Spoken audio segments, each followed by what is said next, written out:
Ich sehe eine Frau. Sie steht vor einer hellen Bank. Die Frau hat schulterlanges Haar und trägt einen Hut.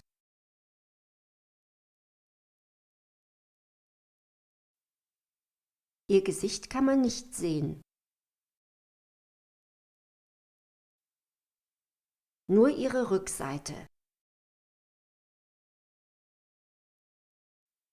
Neben der Frau steht ein Koffer mit Aufklebern.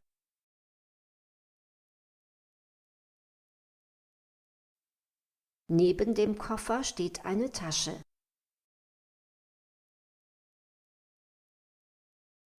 Auf der Tasche steht I Love Flying geschrieben.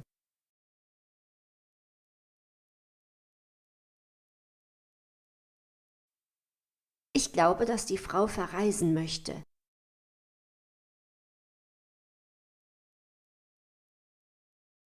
Vielleicht fliegt sie mit dem Flugzeug.